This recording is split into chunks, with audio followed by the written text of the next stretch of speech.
नमस्कार मित्रांनो, भूषणराज व्लॉग्स या आपल्या चॅनलमध्ये तुमचं पुन्हा एकदा स्वागत आहे। तर मित्रांनो, आता आपण चाललो आहे चिपळूणमधील चिपळूणच्या जवळ असलेला सवसडा धबधब्याला भेट द्यायला। तर त्याचा ब्लॉग बनवतोय मित्रांनो, तुम्हाला पाहायला मिळेल। रस्ता बघा, मुंबई गोवा हायवे बघा कसं झालेलं आहे, सिमेंटचा एकदम हायवे झाला आहे। तर सवसडा हा धबधबा चिपळूण ST स्टँडपासून 4 किलोमीटरच्या अंतरावर आहे आणि जर का तुम्ही खेडच्या दिशेने येणार असाल तर खेडपासून तो 30 किलोमीटरच्या अंतरावर आहे।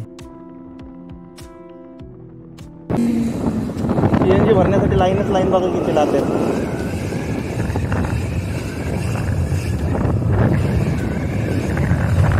CNG पंपाच्या लाईन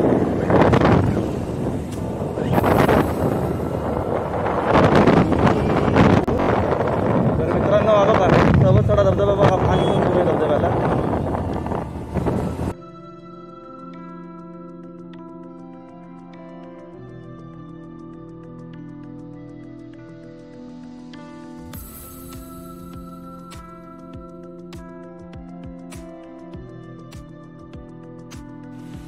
तर पोहोचलो आम्ही सवसडाला।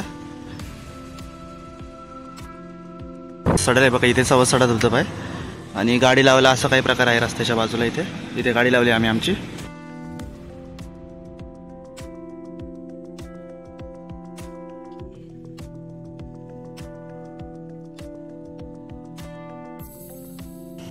बघा सर, आता पाऊस सुरू नाही आहे त्यामुळे धबधब्याला पाणी कमी आहे। जर का पाऊस सुरू झाला ना जोरात तर पाणी अजून वाढते, पाण्याची पातळी।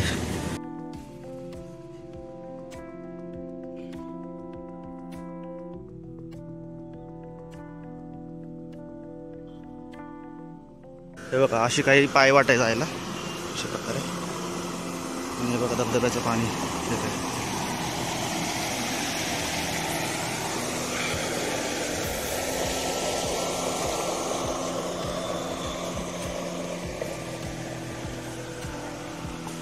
तुम्ही याल ना इथे मित्रांनो तर फरशीवरनं पाय घसरतो, तर इथून सावकीश याल तुम्ही। साईडला ग्रिल आहे ती पण धरत या, कारण की इथं बघा शेवाळ बादले फरशीवरती, इथे पाय घसरण्याची शक्यता आहे। तर मंडळी, सवसडा धबधब्याला हे नाव का पडले तर त्याच्या मागे एक दंतकथा आहे, ती दंतकथा मी तुम्हाला सांगतो। तर मंडळी, इतिहासामध्ये एक राजा होता आणि त्या राजाला 3 बायका होत्या। तर कोकणामध्ये अनेक बायका असतील एका माणसाला तर त्याला सवती असे म्हणतात त्या नात्याला। तर राजा इथे सवसडा धबधब्याला भेट द्यायला आला होता आपल्या 3 बायकांना घेऊन। त्यातल्या 2 बायका एकमेकांवर जळत होत्या। त्यातल्या एका बायकोने केले असे की आपली केस दुसऱ्या बायकोच्या केसाला बांधली, म्हणजे दोन्ही एकमेकाच्या केसाला बांधली। आणि इथे आल्यानंतर वरती सवसडा धबधब्यावरतून एका बायकोने राजाच्या दुसऱ्या बायकोला ढकलले।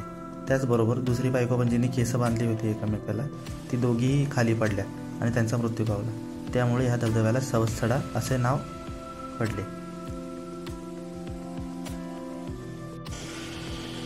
बघा, धबधब्याच्या जवळच यायला एकदम पाय वाट आहे।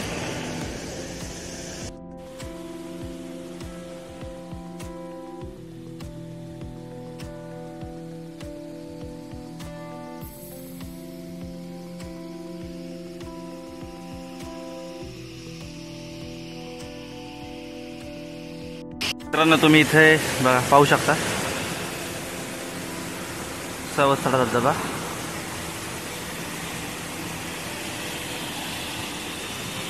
आणि तुम्ही इथे याल ना तर थोडी काळजी घ्या मित्रांनो, कारण की वरनं दगडी ही पडण्याची शक्यता आहे, त्यामुळे थोडं सेफ डिस्टन्सवरच मेंटेन करा आणि थांबा तुम्ही।